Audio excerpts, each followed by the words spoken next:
할렐루야.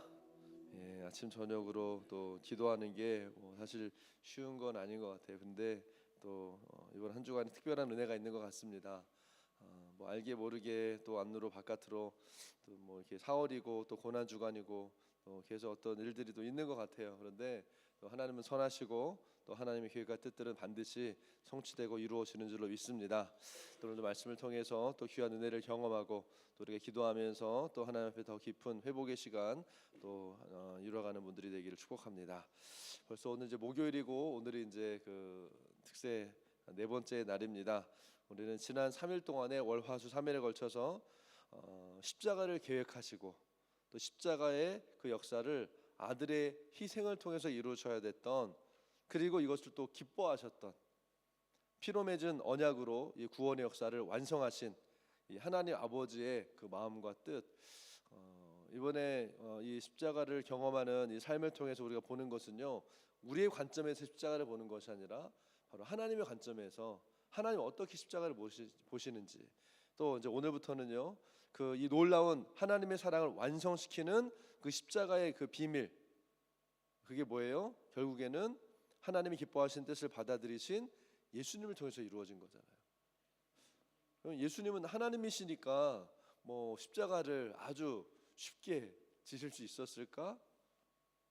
자, 오늘은요 그 예수님의 관점에서 십자가를 바라보는 시간을 좀 가지려고 합니다. 그래서 오늘 말씀의 제목은요 그리스도의 복종입니다. 자, 본문 말씀 요한복음 5장 30절 말씀 우리 같이 한 목소리로 읽어보도록 하겠습니다. 시작. 내가 아무것도 스스로 할 수 없노라. 듣는 대로 심판하노니 나는 나의 뜻대로 하려 하지 않고 나를 보내신 이의 뜻대로 하려 함으로 내 심판은 의로우니라. 아멘. 나는 나의 뜻대로 하려 하지 않고 나를 보내신 이의 뜻대로.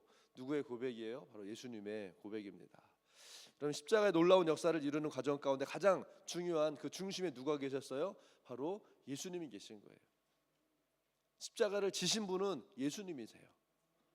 사실 예수님께서 이 땅에 오신 순간에도, 또 갈릴리 바닷가에서 물고기를 잡고 있던 그 제자들을 부르실 때에도, 병든 자를 고치고 천국 복음을 선포하시면서 많은 기적을 행하셨던 그 예수님의 삶을 통해서 볼 때요, 예수님 어쩌면 계속해서 그 매일매일 한순간 한순간이요 결국에 여기를 향해서, 어디를? 십자가를 향해서 가고 계셨던 거예요. 누가복음 9장에 보면요, 예수님이 이제 자기 제자들한테 이제 십자가에 대한 자신의 고난에 대해서 이야기하기 시작하는 또 장면이 나옵니다. 근데 그때 뭐라고 되어 있냐면 예수께서 따로 기도하실 때라고 했어요. 제자들한테 이야기하기 전에 따로 예수님 기도하는 시간을 가지셨어요. 그때 예수님이 어떤 기도를 하셨을까? 한번 생각해 봤어요. 어떤 기도를 예수님이 그때 드리고 있었을까? 어쩌면 그 기도하는 순간에 하나님께서 예수님한테 이렇게 말씀하셨을지도 모르겠어요. 아들아, 지금까지 내가 기적을 행하고 또 사람들을 만나고 제자들을 만나서 가르칠 때마다 나는 네가 그리스도라고, 메시아라고 사람들한테 알려주었다. 그들은 이제 네가 하나님의 아들이라는 사실을 알게 되었을 거야. 이제 때가 되었다. 십자가의 고난을 이야기하고 그걸 준비할 때가 됐다. 그때 제자들이 왔던 거죠. 그리고 예수님이 제자들을 향해서 뭐라고 물어보십니까? 사람들이 나를 누구라고 하더냐. 뭐 제자들이요, 뭐 엘리야다, 뭐 세례 요한이다, 뭐 여러 가지 이야기를 합니다. 그리고 다시 예수님이요 이렇게 물으시죠. 그러면 너희는 나를 누구라 하느냐. 그때 베드로가 뭐라고 그래요? 하나님은, 당신은 하나님의 그리스도이십니다 라고 대답해요. 그리고 베드로의 대답을 들으신 그 예수님은요 이제 제자들한테 처음으로 십자가의 고난에 대해서 말씀하기 시작하세요. 누가복음 9장 22절입니다. 이르시되 인자가 많은 고난을 받고 장로들과 대제사장들과 서기관들에게 버림받아 죽임을 당하고 제3일에 살아나야 하리라. 아멘. 사실 누가복음은 여기서 끝나거든요. 그런데 이 누가복음에는 나와 있지 않지만 우리가 잘 아는 대로 마태복음 16장에서는요 베드로의 고백에 대해서 예수님이 뭐라고 말씀하시냐면 마태복음 16장 17절에 보니까 예수께서 대답하여 이르시되 바요나 시몬아 내가 복이 있도다 이를 내게 알게 하니는 혈육이 아니요 하늘에 계신 내 아버지시니라. 뭐요? 기도 가운데 하나님께서 이미 예수님한테 말씀하신 때가 됐다. 사람들이 너를 메시아로 믿도록 내가 그 마음을 사람들한테 이미 부어주었어. 이미 때가 되어졌어. 이제 그 말씀을 기억하시고 이 일을 하나님이 하셨고 이젠 정말 때가 되었다는 사실에 대해서 예수님이요 확신을 가지고 베드로한테 이야기하신. 그래서 이건 네가 한 게 아니다. 하나님이 네 마음에 이걸 부어주신 것이다 라고 이야기하게 된 거죠. 그리고 이 제자들과 함께 이제 마지막 예루살렘으로 향하는 길을 오르시면서 십자가의 고난이 이제는 자기 자신을 기다리고 있다는 사실을요 사람들에게 본격적으로 알려주고 말씀하기 시작합니다. 여러분 그때 예수님의 심정이 어땠을까요? 평생이 아니죠. 영원 전부터 하나님과 함께 하셨던 곳에서 십자가를 바라보며 오셨던 이 땅에 오셨을 때에도 태어나셨을 때도 제자들을 부르실 때에도 기적을 행하시고 사람들을 만나고 많은 사람들이 몰려올 때에도요 어쩌면 예수님의 이 관심은 예수님의 눈은요 저 십자가를 향해서 걸어가고 있는 그 예수님의 마음 하나님의 태초부터 계획하셨던 일이고 수천 년 수백 년에 걸쳐서 성경에서 예표로 지난 시간에 말씀드린 것처럼 구약의 제사와 많은 이런 모습들은요 결국에는 예수님 십자가를 예표하잖아요. 그리고 실제로 선지자들을 통해서 예언되어졌던 그 십자가의 고난, 이 땅을 또 이 땅의 인간의 몸으로 태어나 평생을 걸어오신 그 예수님의 십자가를 향한 이 그 여정의 목적지가 이제는 가까워올 때, 그렇게 예수님은 이 모든 것을 다 아시고 하나님의 그 뜻을 향해서 나아가셨을 때, 그 예수님의 마음은 어떠셨을까? 아까 말씀드린 것처럼 예수님은 하나님이시니까 뭐 쉬우셨겠죠. 여러분 과연 그럴까요? 하나님이셨기 때문에 그 길을 가는 것에 아무런 어려움이 없으셨을까요? 만약에 제가 언제 죽을지 모르는 그 사형수가 되어져서 그 사형 집행 날짜를 기다리고 있는 죄수라고 한다면, 아무리 편안한 잠자리, 맛있는 먹을거리, 아무리 좋은 걸 준다고 해도요 여러분 그게 편안하고 쉬운 삶이겠냐고요. 하루하루의 삶이 그 날짜가 다가오는 것을 알면서 실제로 그거를 기다리고 있는 그 고통은요 말로 표현이 뭐 이렇게 안 될 거예요. 여러분 사형수는 자기 죄 때문에 죽는다고 하지만 죄 없는 예수님은요 오로지 아버지의 뜻 때문에 십자가에 죽으셔야 됐던 거예요. 예수님의 이 순종의 길이요 결코 쉽지 않았다는 겁니다. 어떤 분들이 목사님 순종이 참 어렵네요 이런 얘기를 해요. 순종하는 게 정말 너무너무 힘들어요. 그러면 저는요 예수님이 어떻게 복종하셨는지, 예수님이 어떻게 순종하셨는지 아세요? 한번 들어보시겠어요? 라고 말하면서 제가 하는 말이 있어요. 히브리서 5장 8절 함께 읽어볼까요? 시작. 그가 아들이시면서도 받으신 고난으로 순종함을 배워서. 아들이시면서도 예수님도 고난으로 순종을 배우셨다. 저절로 순종이 예수님이 되어서 순종을 하신 것이 아니란 거예요. 예수님도 이 고난을 견디시면서 고난이라고 고통이라고 하는 과정을 통과하면서 순종하는 법을 배우셔야만 했다는 거예요. 예수님도 고난을 견디시면서 순종하는 법을 배운다? 맞아요. 성경은 이걸 분명하게 말씀하고 있어요. 예수님도 고난을 통과하며 순종하셨지 순종이 잘 되니까 쉽게 순종하는 게 아니라는 거예요. 여러분 순종은 결코 쉬운 거 아니에요. 이것을 아주 구체적으로 설명하는 구절이요 히브리서 5장 7절 말씀입니다. 그는 육체에 계실 때 자기를 죽음에서 능히 구원하실 이에게 심한 통곡과 눈물로 간구와 소원을 올렸고 그의 경건하심으로 말미암아 들으심을 얻었느니라. 여러분 나만 지금 그 심한 고통과 눈물로 하나님께 기도하는 게 아니라 예수님도 심한 고통과 눈물로 하나님께 기도하셨어요. 그럼 어떤 분들은 뭐 예수님 겟세마네 동산에서 이렇게 기도하셨잖아요. 아니에요 여러분. 그냥 겟세마네 동산에서의 그 한 번의 기도를 가지고 얘기하는 것이 아니라 주님이 이 세상에 계시는 동안에 예수님이 느끼셨던 그 심정이 내내 그러하셨을 거라는 거예요. 그럼 이사야 53장 우리가 그저께도 살펴봤지만 이사야 53장에 나오는 예수님의 별명이 뭔지 아세요? 영어로 보면 Man of Sorrow, 슬픔의 사람이에요. 이게 예수님의 별명이었어요. 여러분, 별명이 그냥 한 번의 사건으로 지어지는 게 아니잖아요. 그 사람의 성품, 그 사람의 성격, 그 사람의 삶의 패턴 안에 나오는 것이 이 별명인데요. 예수님의 별명이 Man of Sorrow였다는 거예요. 무슨 말이? 예수님의 삶은요, 슬픔과 억울함의 연속이었다는 거예요. 고난의 연속이었다는 거예요. 가만히 보면, 어떻게 보면 하나님은요, 예수님을 위해서, 예수님을 위해서 구했던 것은요, 하나도 안 들어주셨어요.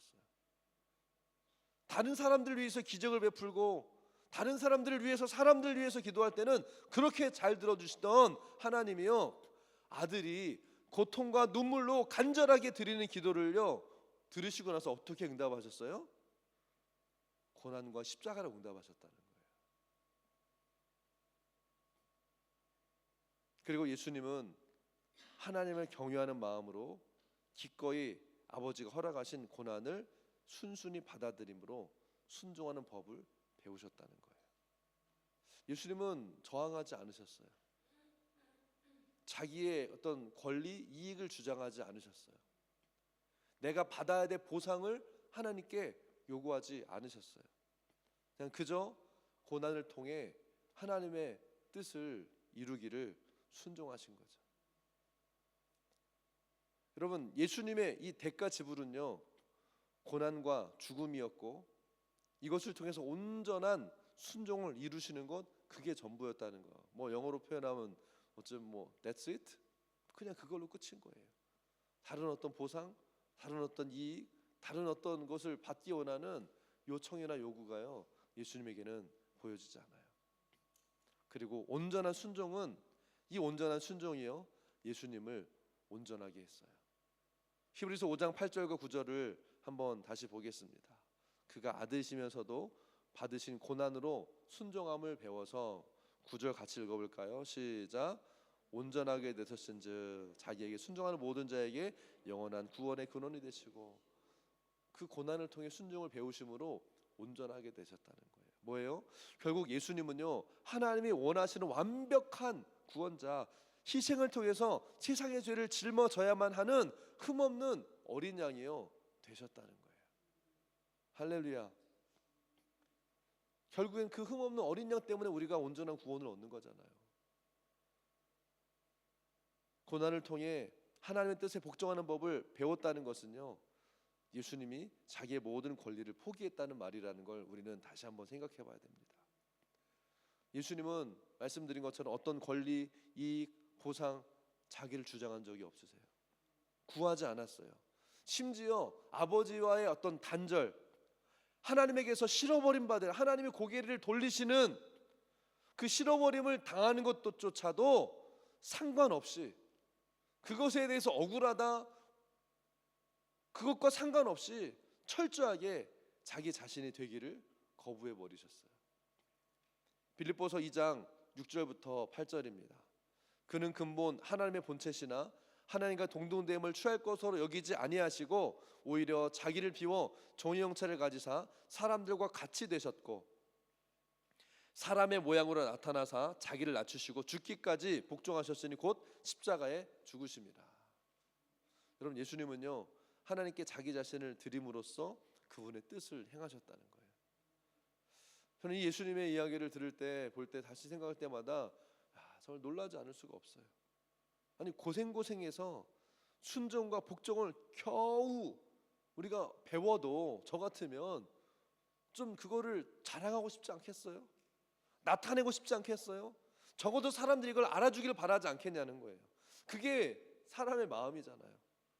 조금 드러내기를 원하고, 자랑 삼기를 원하고, 알아주기를 원하고, 그렇지 않다고 그래도 좀 어떤 보상 심리가 있잖아요. 이렇게 고생하고 이렇게 수고하고 이렇게 했는데 그래도 이런 마음이 우리에게 있지 않습니까?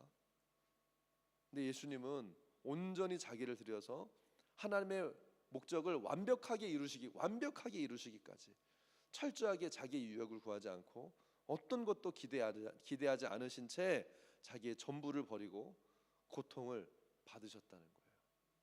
상상이 안 돼요. 어떻게 그럴 수 있을까? 이 예수님의 마음과 이 태도를 생각할 때요, 참 놀랍다 라고밖에 말할 수가 없습니다. 왜냐하면 저도 때로는요, 저거 나한테는 그러면 안 되지, 뭐 이런 생각이 들 때가 있죠. 그래도 적어도 내가 이 정도는 대우를 받아야지, 내가 이 정도는 할 수 있고 이 정도는 내가 말할 수 있는 거 아니야? 이걸 아주 당연하게 저도 그런 생각을 하는데, 가만히 생각해 보면요, 진짜 내가 예수님을 따라간다라고 했을 때 내가 주님을 정말 따라가는 그리스도인으로 살아가는 것을 가장 방해하는 이 방해 요소 중에 하나가, 그 걸림돌 중에 하나가 바로 내가 이런 정당한 대우를 받아야 된다는 생각, 나의 최소한의 이 권리를 내가 그래도 좀 가져야 된다는, 어떻게 말하면 그 최소한의 권리, 최소한의 대우에 대한 집착이라는 거죠. 그게 어쩌면 예수님을 온전히 따라가는 우리의 여정에 걸림돌이 될 수 있다는 거예요. 여러분, 그리스도인으로 살아간다는 것은 자기 자신의 권리를 포기하고 하나님의 절대적인 권리를 인정하는 거예요. 뭐 권리 포기라는 책도 있죠. 이 권리 포기는 말 멋있다. 그래, 권리 포기? 나도 한번 그렇게 해보고 싶다. 그런 것이 아니라는 거예요. 하나님의 절대적인 권리를 인정하는 것이 권리 포기입니다. 그게 그리스도인의 삶이에요. 그렇기 때문에 어떤 면에서는요, 개인을 중요하게 여기고 나 자신을 중심으로 생각하는, 여러분 그게 이 시대의 시대 정신 아니에요? 나, 개인, 한 사람, 그 사람의 인권, 그 사람의 어떤 적어도 최소한의 그 사람의 어떤 이걸 좀 이해해주고 용납해주고 받아줘야만 하는 것이 여러분 이 시대의 시대 정신이에요. 그러나 하나님의 말씀은요, 이 시대 정신과 반대될 수 있어요. 하나님의 말씀은 이 시대 정신을 그냥 무턱대고 그냥 무시하는 것이 아니라 시대 정신을 뛰어넘는 진리가 하나님의 말씀이라는 거예요. 아멘. 그래서 시대를 거슬러서 하나님의 뜻을 따라서 자신을 말씀의 기준에 맞추는 것이요, 이 시대를 살아가는 믿는 자의 마땅한 태도라고 할 수 있는 것입니다. 여러분, 다시 말씀드립니다. 십자가를 진다, 이것은요, 나의 권리를 더 이상 주장하지 않는 것입니다. 창조주 하나님이신 그분이 자기 권리를 주장하지 않으시고 이 상상할 수 없는 고통을 감수하셨다면 그분을 따라가는 나는 어떠해야 되는지 오늘 우리는 생각해 봐야 된다는 거예요. 오늘 예수 그리스도의 그 십자가에 대해서 나누었습니다. 예수님은 하나님이시기 때문에 너무나 쉽게 십자가를 지실 수 있었던 것이 아니라는 거예요. 예수님이 십자가를 지신 것은 예수님이 원한 것도 아니었고요, 우리가 요구한 것도 아니었고, 뭐예요? 오직 고통과 눈물로 호소하면서 하나님의 뜻 앞에 순종하기로 하나님이요, 주님이요 선택하신 길이에요. 우리는 많은 경우에 이게 어려워요, 정말 이게 안 돼요, 이래서 힘들고 저래서 안 되고 순종하기 어려워요 라고 말하면서 마땅히 지불해야 될 대가, 지나가야 할 이 고난을 통과하지 못하고 순종을 배우지 못할 때가 있습니다.